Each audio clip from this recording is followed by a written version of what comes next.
Hello viewers, வேறு ஒரு அட்டகாசமான கதையோட இப்போ நான் உங்களை சந்திக்க வந்திருக்கேன். கதையோட தலைப்பு கணவன் யார் தமையன் யார். சோமவேதிகை என்ற நகரத்தில் ஒரு சக்தி வாய்ந்த துர்க்கையம்மன் கோவில் இருந்தது.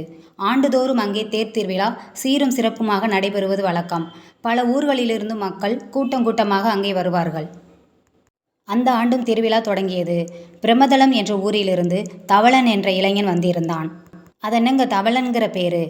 தவளையும் தன் வாயால் கெடும் என்ற பழமொழிக்கும் இந்த இளைஞனோட பேருக்கும் உள்ள பொருத்தத்தை கதையோட நடுவில் நீங்களே புரிஞ்சுக்குவீங்க. ஸ்கிப் பண்ணாமல் கேளுங்க. திருவிழாவிற்கு வந்த தவளன் திருவிழா கூட்டத்தில் மதனசுந்தரி என்ற பெண்ணை பார்த்து மனதை பறிகொடுத்தான். நம்ம ஆளு காதல் மயக்கத்தில் பித்தனை போல் ஒரு முடிவெடுத்தான். அம்மனிடம் போய், தாயே, என் உள்ளம் கவர்ந்தவளை திருமணம் செய்ய நீதான் எனக்கு உதவி செய்ய வேண்டும். அவளுடன் ஒரு நாள் வாழ்ந்தாலும் போதும். என் தலையை உனக்கு காணிக்கையாக தருகிறேன் என பித்தனை போல் வேண்டினான். நான் முன்பே சொன்னபடி அவன் பேர் பொருத்தத்துக்கு தகுந்தபடி நடந்துக்கிறான் பார்த்தீங்களா? சரி, நம்ம அந்த கதைக்கு வருவோம். திருவிழா முடிந்து ஊர் திரும்பிய பிறகும் அவள் நினைவாகவே இருந்தான். அவனுடைய ஆசை அறிந்த அவனுடைய பெற்றோர் அவன் விருப்பப்படியே சோமவேதியை நகரம் சென்று பெண் கேட்டனர். மதனசுந்தரியின் பெற்றோருக்கும் இதில் பூரண சம்மதம்.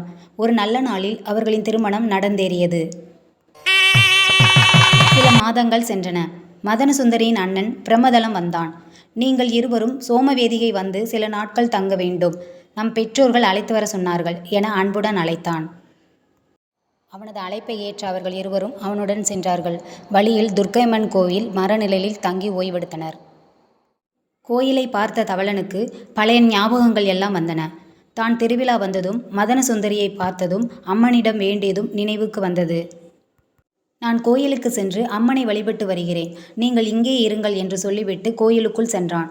அம்மனை பக்தியுடன் வணங்கிய அவன், தாயே, எனது வாக்குறுதியை நிறைவேற்ற வந்துள்ளேன் என சொல்லிவிட்டு அங்குள்ள வாளை எடுத்து தன் தலையை துண்டாக வெட்டி கொண்டான். கோயிலுக்கு சென்ற மைத்துனன் வெகு நேரமாகியும் வரவில்லையே என்று கவலையடைந்த மதனசுந்தரியின் தமையன் கோயிலுக்குள் வந்து பார்த்தான்.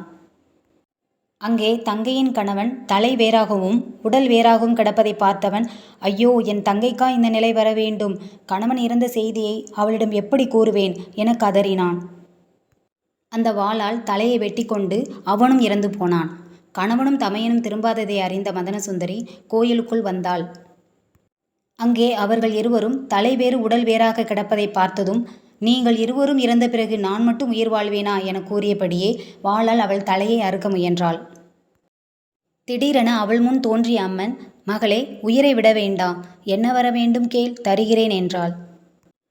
இறந்து கிடக்கும் என் தமையனும் கணவனும் உயிருடன் வர வேண்டும் என வேண்டினாள். தலையை அவர்கள் உடலில் பொறுத்து இருவரும் உயிர் பெறுவார்கள் என கூறிவிட்டு அம்மன் அங்கிருந்து மறைந்தாள். பரபரப்பில் தன் தமையனின் தலையை கணவனின் உடலிலும் கணவனின் தலையை தமையனின் உடலிலும் பொருத்திவிட்டாள். இருவரும் உயிர் பெற்று எழுந்தார்கள். இப்போதுதான் அவளுக்கு தான் செய்த தவறு புரிந்தது. விக்ரமாதித்தா, அவர்கள் இருவரில் யார் அவளுக்கு கணவனாக வேண்டும், யார் அவளுக்கு தமையனாக வேண்டும்? சரியான பதிலை சொல்லாவிட்டால் உன் தலை சுக்குநூறாக வெடித்து சிதறிவிடும் என்றது வேதாளம். என்சான் உடலுக்கு தலையே பிரதானம். தலையை கொண்டே ஒருவரை அடையாளம் காண முடியும். ஆகையால் எந்த உடலில் கணவனின் தலை இருக்கிறதோ அவனே அவளுடைய கணவன். விக்ரமாதித்தனின் சரியான பதிலை கேட்ட வேதாளம் பறந்து சென்று முருங்கை மரத்தில் தொங்கிக் கொண்டது. விக்ரமாதித்தன் மீண்டும் வேதாளத்தை சுமந்து கொண்டு புறப்பட்டான். வேதாளம் அடுத்த கதையை சொல்லத் தொடங்கியது.